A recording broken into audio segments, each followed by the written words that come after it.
welcome to everyone present here. It is my great honor to moderate this significant session titled Decoding Indianization Beyond Traditional Gaze. For those who may not know me, I am Dr. Ujjwala Khot-Palsuley, Founder Director of Samrachanā Heritage Conservation and Research Initiative based out of Pune. I am a conservation architect, author, and an architectural historian, engaged in exploring the sacred geographies, temple architecture, and living cultural threads that connect India with Southeast Asia through shared civilizational heritage. For more than 2 decades, I have been working on the architectural influences of Indian temple architecture on Khmer temple architecture of Cambodia and Southeast Asia. This session is just not an academic exchange, but it is designed to create a dialogue that would invite us to listen to and honor voices from within the region. At the outset, I would like to thank Utkal University and Professor Padis for giving us this opportunity to plan these plenary sessions for this conference as a knowledge partner, and also to design the themes to direct us towards the outcome of this conference. Often, discussions around India's influence in Southeast Asia are narrated from external or singular perspective. But today, we shift that lens. We gather here to hear directly from those who live and work in these vibrant cultures, voices that carry within them layered histories, indigenous adaptations, and lived wisdom. We seek to understand how Indic traditions in various countries were not just adopted, but meaningfully interpreted, deeply integrated within the local context, be it through rituals, languages, culture, art forms, and philosophical thought.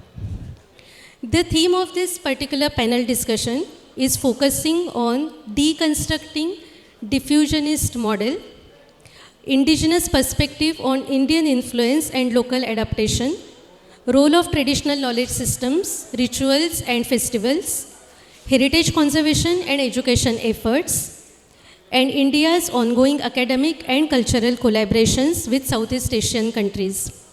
I am privileged to introduce our 2 distinguished speakers who represent this dynamic intersection of culture and scholarship. I welcome Dr. Abubakar Ebihara from Indonesia, an eminent scholar and commentator whose research spans political history, governance, regional cultural identity. His insights into how Indian ideas interacted with local Indonesian thought tradition will offer us a valuable lens into civilizational interplay. Joining him is Professor Dr. R. Sivaperegasam from Malaysia, an erudite scholar deeply engaged with Tamil and Buddhist traditions in Southeast Asia. His work explores how cultural continuity is preserved through the ritual, oral history, and community memory. The presiding over this session as a chairperson is renowned Professor Patit Pawan Mishra sir, Chairman of One Asia Foundation. We have just listened to his glorious thoughts. A respected voice in Asian historical and civilizational studies, his presence today brings depth, clarity, and broader pan-Asian perspective to our discussion. As we begin, I invite you all to reflect on how these interwoven narratives help us reimagine cultural identity, not just as a policy, but as a shared memory and mutual respect. May this session inspire new connections rooted in our rich and complex pasts. With this context, let us now begin the vital conversation by inviting our esteemed speakers to share their thoughts. After each speaker's presentation, we'll have a question-answer session, and then I would like to invite respected chairperson to offer his concluding remarks. So with the permission of chairperson, I would like to invite Dr. Abubakar Ebihara, a distinguished scholar from Indonesia, whose work spans political history, cultural identity, and Southeast Asian governance. Dr. Hara, we are eager to hear your thoughts on this topic, decoding Indianization. So, floor is all yours.